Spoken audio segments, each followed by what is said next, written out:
So thank you so much for being here, and thank you for everything that you do. It's a very disheartening situation, in the world today overall. So yeah, so it's inspiring to see people who try to do something about it. I'm really doing my best. It's very complicated. Yeah, It's like you feel the conflict every day. You feel the hard stuff, the way that people think. It's not it's not it's not easy. It's not an easy way. I'm And sure I'm there must doing this be. on my Yeah, way. You know, like yeah, Frank Sinatra song. I did it in my way, like easily like this. yeah. Yeah, I'm sure there must be a kind of a collective grief, on both sides in the country right now, and probably anger, collective anger as well. There's no איך אומרים אמון? שכחתי. Trust, confidence. Of course. Yes, There's yes, no trust, these days after the war. yeah, Like the the Arab society are very afraid. They are not talking about the war, not talking about anything, because yeah, they're not allowed to do this. Me too. The media, I can't say what I think in the Facebook. Like I'm an Arab from Nazareth yes, origin, but it's very hard. And the Jewish, the same. I feel not trust with Arab. Week ago, my friend, Jewish friend, called me and she said, Sundus, one minute before I hate all the Arabs. yeah, I wanted to talk to you because you yeah, are a spot of light for me. Because yeah, my daughter, she has a daughter, like it's 5 years old. She uh-huh, said, my daughter is sick and I can't go to the איך אומרים מרפאה? טיפת חלב? To the clinic. To the uh, clinic. Yeah. okay, yeah, Clinic because I'm afraid they're from Arabs. Like she's living in Armon Hanatsiv, and beside Armon Hanatsiv, there's شخونة בשם جبل المكبر, like Arab and It's Jewish in an the same Arab area. neighborhood next to the neighborhood where she lives. oh, I see, yes, because she's worried about the doctors being Arab, or No, what, from the or people just in the people? she's not walking a bit from her house. She's not. Oh, I not see. Oh boy. يوتسد מהבית שלה. No, I need to practice my English. I have to. Yes, I think you have to, because I think you're going to become famous. You're going to get a Yeah, lot of interviews. just give me 1 week in America and I will be fixed. That's right. Yeah. But tell us a little bit about your backstory. I know you're an educator, and you worked with Arab and Jewish children as well as women, right? Tell us a little bit about that work. Oh, okay. I hope that I can say it in English very well. So I'm an educator, and right now I'm managing the Arab department at the organization that working with the Ministry of Education, and I'm working to develop the איך אומרים מתוקשב? גרשון, I'm so sorry. מתוקשב. Digital learning in the Arab. Mhm. And Okay. beside that, I'm a teacher of Arabic and Hebrew in the societies Arabs and Jewish. And from there you see Sundus today, because I believe in the language the best solution and the bridge to communicate between each other. That's right. I'm a believer of the language. The problem is that the Arab kids they are not learning Hebrew language in the elementary schools in Jerusalem. Hmm. because they are learning by the Jordanian Palestinian Curriculum. Mm-hmm. curriculum. Okay. And the Arab ones, the Arab and the Jewish, they are not learning the Arabic language, of course. Yeah. And that's my background. I'm originally from Nazareth, and I came to Jerusalem, and I live in the in Isawiya, in the Arab society. And then I see how much is very bad to live there because there is no basic zchuyot, basic Rights. rights. So now I'm living in Kiryat Yovel because it's beside Hadassah in Jerusalem, you know, because I ran away from بيت حنينة and Shafat and the Arab no تترجم אותي Gershon. I'm a little No, bit you're doing fine. You're doing great, Sondos. Yes. Go on. When you need help, I'll help. Right now I need help. You know my story. Like אני רוצה להגיד לה שכאילו אני גרה בקריית יובל שזה מערב העיר בגלל העניין של כל האישוז.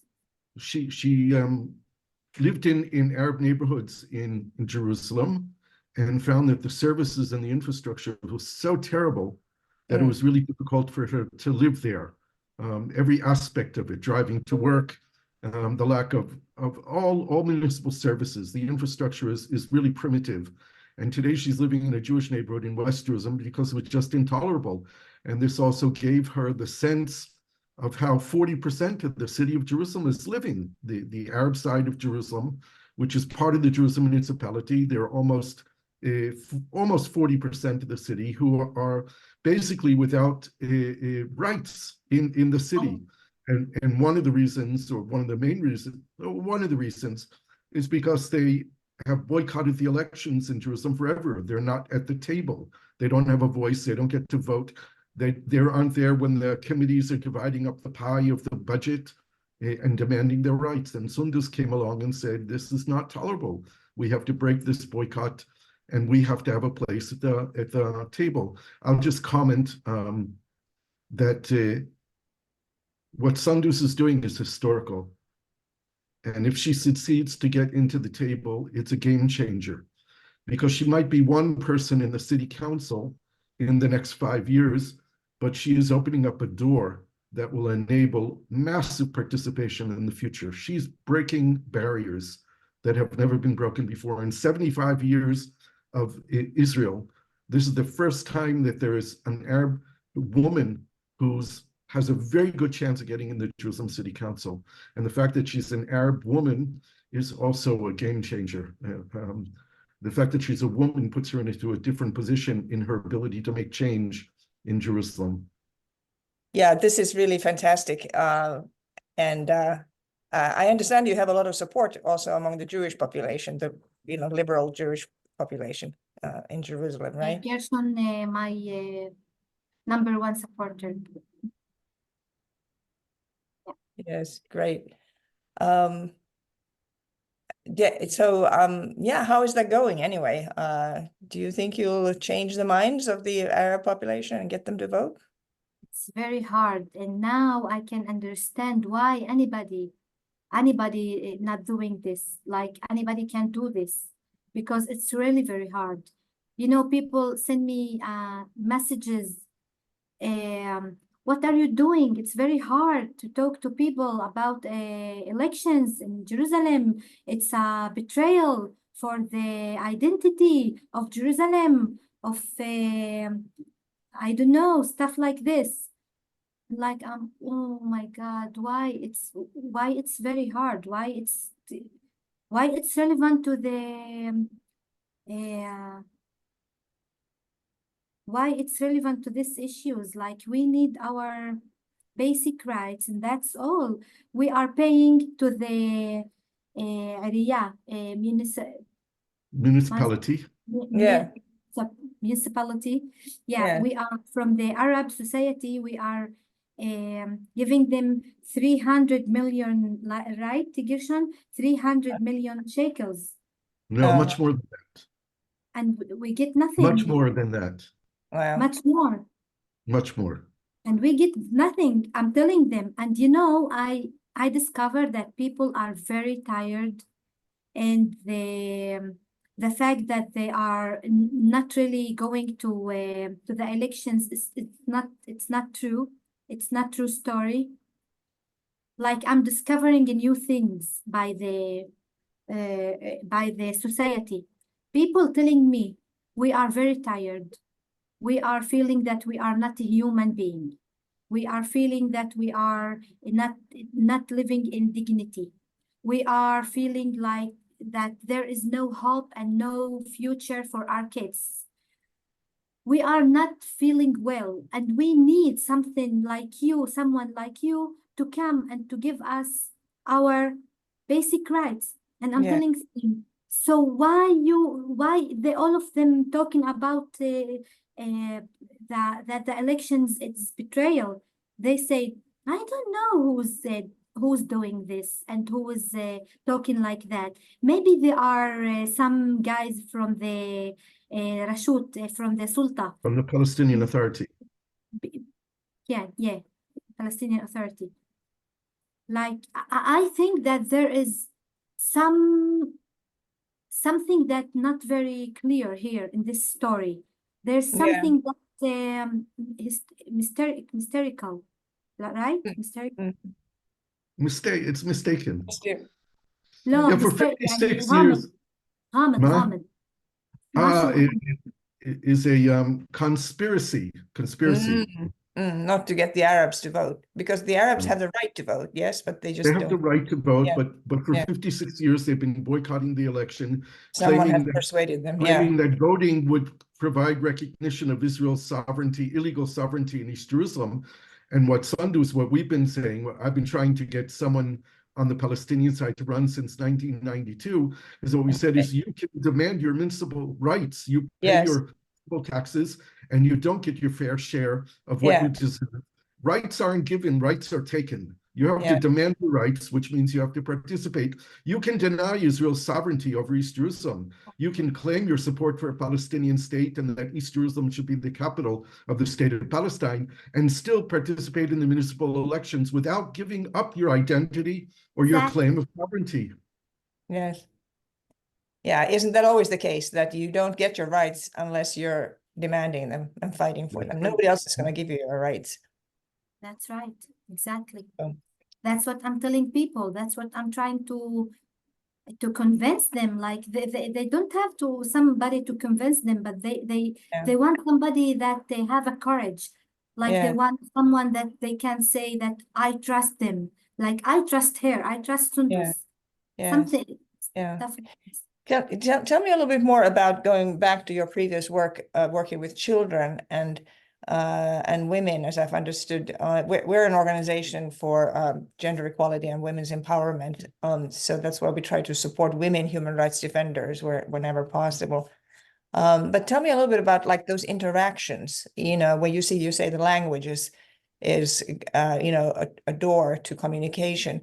Do you see that in practice, with relationships, how they happen with children and also adults? Of course. But you need to talk with women about women things. Like, we did groups of women, Arab and Jewish, and when they I teach Arab women and the Jewish women like apart, and then we did some once a month meeting that they can practice their language. But about what we are talking, you need to talk with them about their kids. You know a little bit Arabic or not? No. Okay. Like, they ask how many kids you have, what you are working, what's the spot of light in your life, what you have, what you can cook, what you have to do, what's your dreams, stuff like this, what you love. But when you do meetings with kids in the school, you have to talk about what your dreams, what's the common between kids and Jewish and Arabs. Right now, I'm developing a course, Hebrew course for East Jerusalem kids. Okay, and then it's a digital course. Okay, so I did something like this. I bring two characters, like digital characters, and I call them Noor and Or, like light and light, the same meaning of the name in Arabic, Or and Noor. And Or, he is a Jewish kid, and Noor, a girl, he is Arab girl. And they did some conversations, and they are going to the like some stories that relevant from their lives, okay, like authentic things. So they are telling stories, and I want that when the Arab kids and the Jewish kids learn from Or and Noor, the digital course, can see that there is that Arab and Jewish kids are similar. Okay, Yes. Yes. they love bicycles. They love to eat pizza. They go to the cinema. They love their parents, stuff like this. And then you can like doing a heart. קירוב לבבות. Bringing them closer together. Exactly. I'm translating from Hebrew. So yes, I see that when I'm doing this, like גרשון, אתה יכול להגיד שאני לא אחפור, I don't want to talk too much. תגיד שלזמן לילדים המפגשים הבין תרבותיים באמצעות שיח ו-conversation, הם יכולים ככה לתקשר, וככה אפשר לפתור הכל. אבל לפתור הכל זה לא ממרחק, זה לא that they are not meeting, לפתור הכל דרך השיח, לראות, וזה גם breaking the fear. Right. So what you're saying is through the teaching of the language and bringing them together to have a common conversation about things that are similar to them, they can solve problems between them. They can bridge the gaps in the misunderstandings that exist between the two peoples, the kids on both sides, and the language is the tool of the communication that she uses as the bridge builder between the two communities. And if we start from kids, from women, from adults, we can get this to the political issues too. That's right. Yeah. That's what I'm believing. Right. Okay. Thank you very much for this. Is there anything else you'd like to say before I turn the recording off?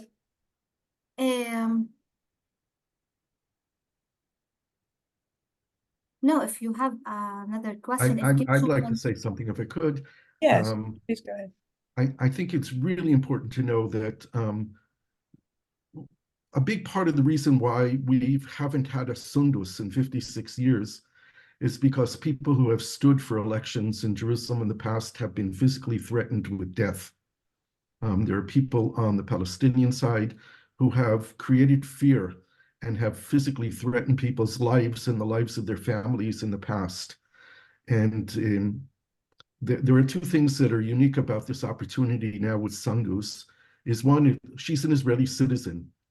So she's not like the majority of Palestinians in East Jerusalem who don't hold Israeli citizenship, and they have never voted in their lives. They've never experienced democracy. They've never gone to the poll in their whole lives. And Sondos comes from Israel, growing up in Israel, where elections are very common, and she has gotten the understanding of the Palestinian political system, the Palestinian Authority, that as a citizen of Israel, she has a right to stand for elections.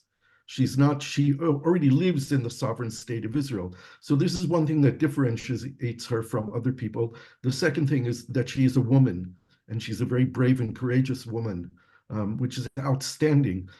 Palestinian women in general are going to begin entering Palestinian political life in the coming years.